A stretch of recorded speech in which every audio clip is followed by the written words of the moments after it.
morning. I'm Dr. Robert Peppercorn, and this is the Medical Explorer.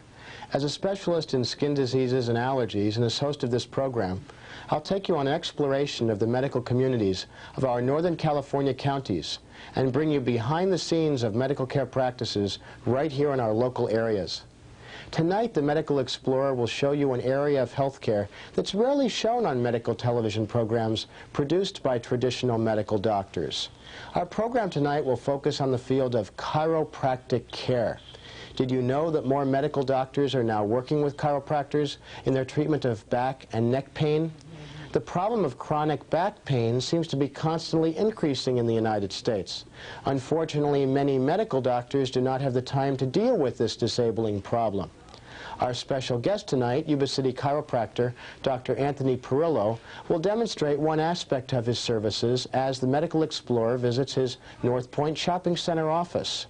In the pharmacy corner tonight, our award-winning neighborhood pharmacist will give us advice on the troublesome problem of travelers' diarrhea. If you're planning a trip to an area where hygiene just doesn't meet the standards of the U.S., then you'll certainly want to join us in our pharmacy corner tonight. This evening's program will be extremely timely and very informative, and I hope that you'll stay with us for the next half hour. Before getting to these topics tonight, let's take a look at the latest medical news. Here's another reason to keep your aspirin in your medicine chest. A new study suggests that aspirin may help protect you against colon cancer, the second leading cause of cancer death in the United States. Earlier experiments showed that aspirin inhibits the development of colon cancer in rats. Intrigued by these results, researchers at Boston University asked more than 6,000 hospital patients about their aspirin use. They found that those who had taken aspirin at least 4 times a week for a minimum of 3 months prior to their hospital admission were half as likely to have colon cancer. The study, reported in a recent issue of Science News, doesn't prove that aspirin prevents colon cancer, but it's an interesting finding that will stimulate more studies. My final medical news item concerns your mercury tooth fillings. Ever since 60 Minutes ran its report on mercury amalgam fillings, people have been asking whether they should have their fillings removed. A recent study from the University of Nebraska concludes that the chances that your fillings are poisoning you are very small indeed. The researchers tested the blood and urine of dental patients receiving these fillings, and no mercury was ever detected in body fluids. This suggests that there's no mercury leaking out of the fillings that could cause any problems. Alternatives to mercury amalgam have their problems also. Composite resin lasts only half as long. Porcelain is still unproven as a good filling material, and gold, which lasts 3 times longer than mercury amalgam, costs about 3 times more. Personally, I plan on leaving my amalgam fillings alone. If things ever change, I'll be the first one to let you know. It's now time for us to visit our pharmacy corner as we learn the latest up-to-date information on the world of drugs and medications from one of our area's most respected neighborhood pharmacists. Returning tonight in the pharmacy corner is registered pharmacist Bob Church from the Medicine Shop Pharmacy in Marysville. Bob, welcome back to the Medical Explorer. Thank you very much. It's a pleasure, Bob. The concern about developing a severe case of diarrhea comes into many people's minds when they travel to places like Mexico, South America, or the Caribbean. What exactly is traveler's diarrhea? Well, as the name implies, it is diarrhea which is associated with people's travels, and it normally takes its effect 3 to 7 days after you reach your destination. Is it very common? Oh, it's absolutely. It's very, very common. If we could take Mexico as an example, there's probably 3 million people that visit Mexico from the United States every year, and 1/3 of those people are going to have traveler's diarrhea. Wow, 1/3, that's many people. But you know, you were saying about when you go to other countries, but 2 to 15% of the people that come to this country also experience the same thing. What's the most common cause of it? Well, we used to think it was spicy food, and it still is food, but we know now that it's food that is carrying a pathogenic microorganism, a couple of microorganisms, and it comes from water or food products. You know, I'm thinking as you were talking about what you just said about people coming to the United States too. So it's maybe that even in countries that are very, very clean, people can still have the problem. Oh, there's no doubt, yes, So absolutely. maybe it's maybe the change to a different type of germ or bacteria they're not used to maybe Yes. doing it. Yes. That's really, boy, you taught me something. I really like that, Bob. Thank you very much. Are there any special products you recommend for this? There are several products. One of them is more to replace your fluids and the electrolytes that you lose, and those are products like Litrin or Pedialyte. Those don't really treat the disease or the symptoms. The one that we know actually is effective for prevention and treatment is the old standby Pepto-Bismol. Bismuth subsalicylate is really what it is. But we know that it has definitely an effect on the pathogen to inhibit its action within the intestine. Do you use it to treat it or as a preventative? You can use it both ways. Ah, interesting. Both ways. What about antibiotics? Do people sometimes do that? Yes, they do, and there are probably 4 antibiotics that can be used, and those are used in cases where people have had experience with traveler's diarrhea in the past and had some very bad symptoms, or people who may have underlying health conditions that their physician... What are some? People who have diabetes, people who have heart problems, congestive heart failure types of patients. What kinds of drugs are those for? Okay, most people would be familiar with Bactrim double strength, doxycycline or vibramycin, ciprofloxacin or Cipro is another one. Very interesting. Yeah. I've heard Minocin can be used too, and some similar drugs like that. Any special precautions with some of these products? Well, I think some of the precautions that you have to, the one that really comes to mind is with the Pepto-Bismol, because that's a salicylate or aspirin type drug. So if you are allergic to aspirin, you can't take that drug.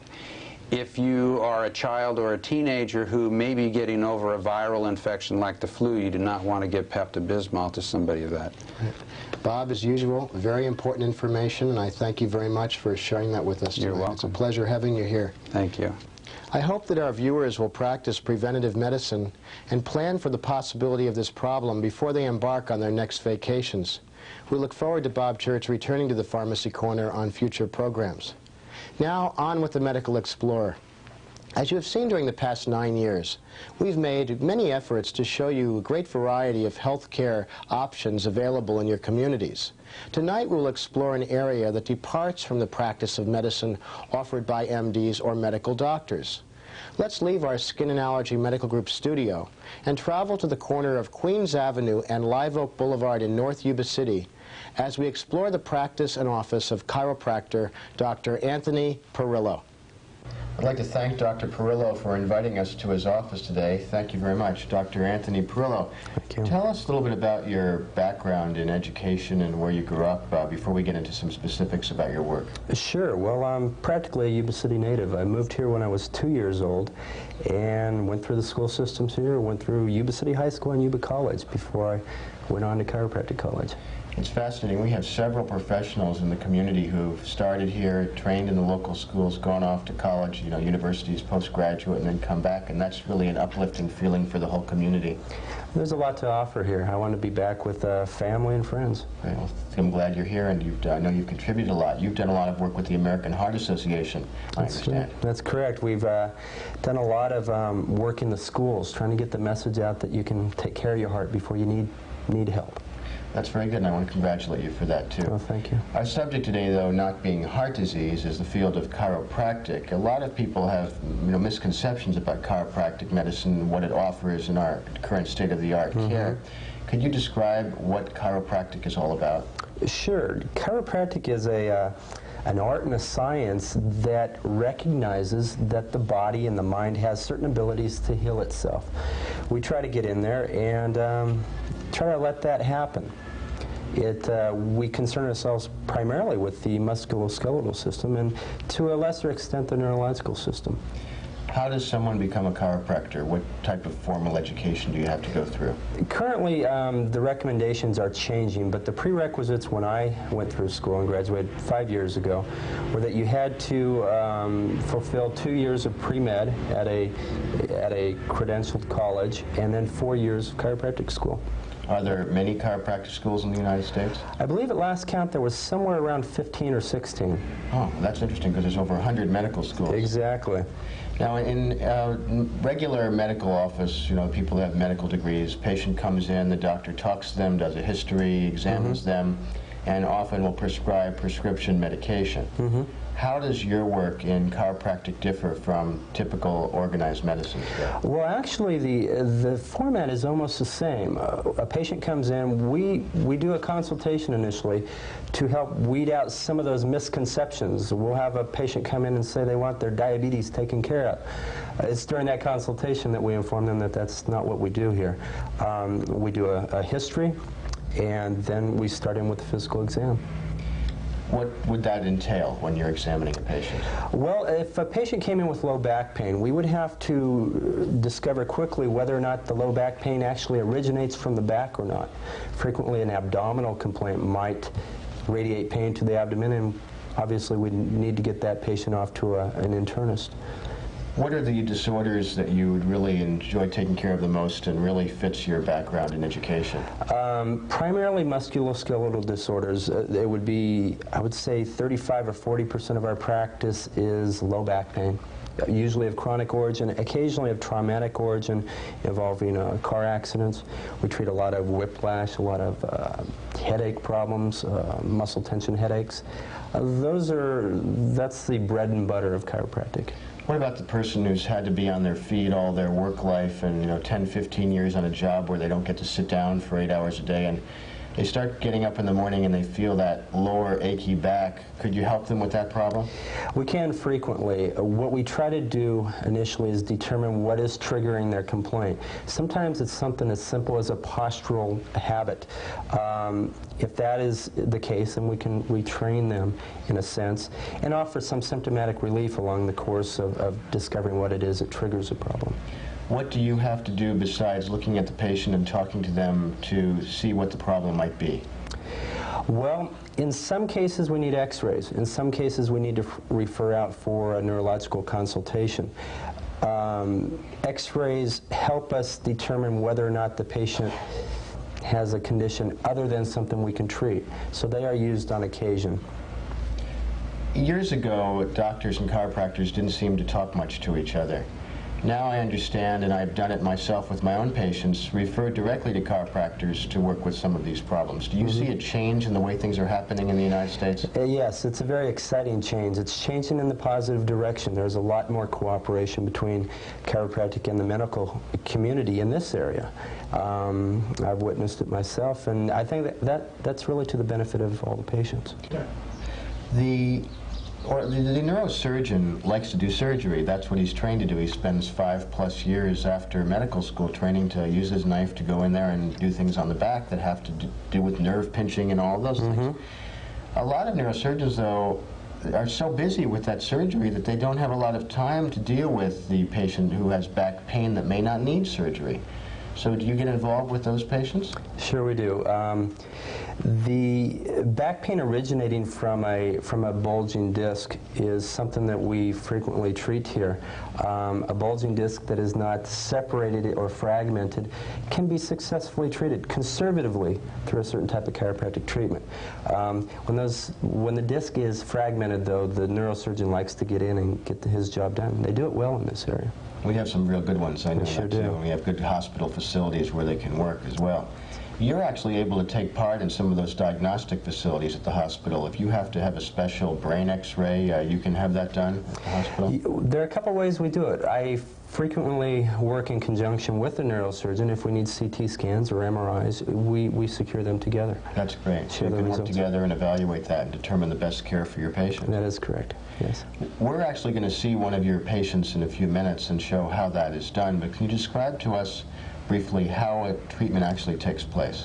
Sure. Following our consultation, history, and examination, we do a spinal exam in which we check the range of motion of the vertebral segments, and when we discover a fixated segment or a segment that doesn't move properly, we manipulate it or adjust it. And I'm looking forward to seeing that in a few minutes, too.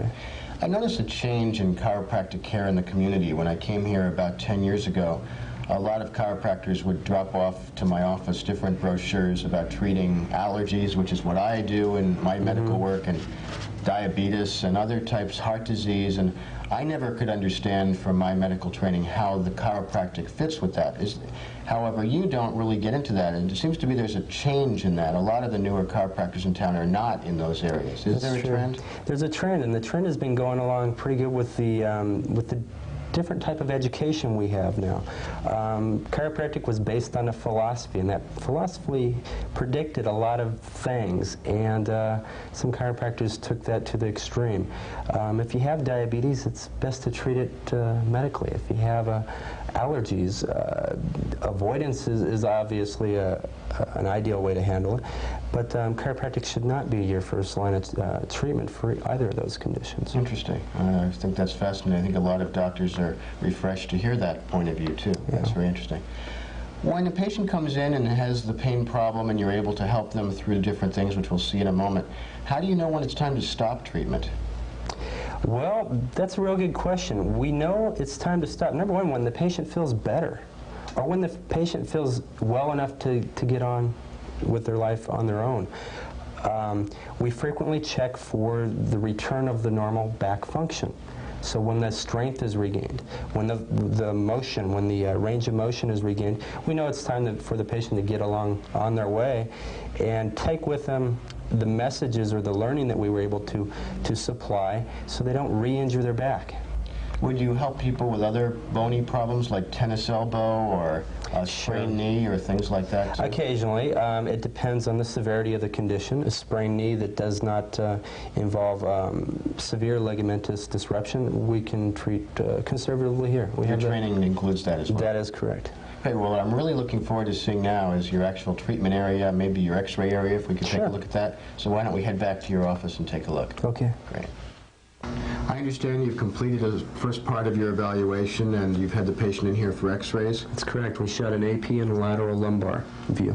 And we couldn't be in here at that time, is that right? That's correct. We have any non-necessary personnel or people stand outside for safety reasons. You've also had to protect this room for x-rays. I understand it's quite an expensive thing you have to do. It's an expensive and extensive process. There's lead in all the surrounding walls, and the glass window in which we look through is actually leaded glass. Interesting. It's quite a process. People don't realize behind the scenes that there's other offices next to this office, and that we don't want any x-rays going through the walls, so you have it highly protected. That's very good. How would a patient actually have their x-ray done here? Well, in the case we just shot, we shot two pictures of the low back. The patient would stand up against this device here. It's called a bucky. We use a lighting device to line up the x-ray machine so we shoot the area that we want to see. We can lower and raise this device, and we can move this forward and backward. This is the proper distance to shoot a low back x-ray. And from that information, you can really determine a lot about the patient's spinal health. We can determine quite a bit of information from the x-ray. Can we look at the x-ray you just took? We sure can. We've got it right over here. Great. This patient came in with low back pain, with some pain, diffuse pain radiating into both legs. We felt it was important or needed to shoot two x-rays. This is the lateral view. To give you an idea, more proper perspective, this is a side view of the low back. This being the lumbar spine, this being the sacrum. The back is out here. The stomach or abdomen would be in this area. Found something interesting on this x-ray. This patient is suffering from something called spondylolisthesis. It's actually a broken back to a certain extent. This vertebra here has separated from the back half of it and slid forward. I can certainly see that difference. If you try to line up the edges here, it doesn't line up anymore. That's correct. Is that one way you tell that there's a problem? That's correct. We draw several lines on the x-ray to determine the extent. In this particular case, this is a grade 2 spondylolisthesis. This vertebra is shifted almost half the length, or about a third of the length, across the top of the sacrum.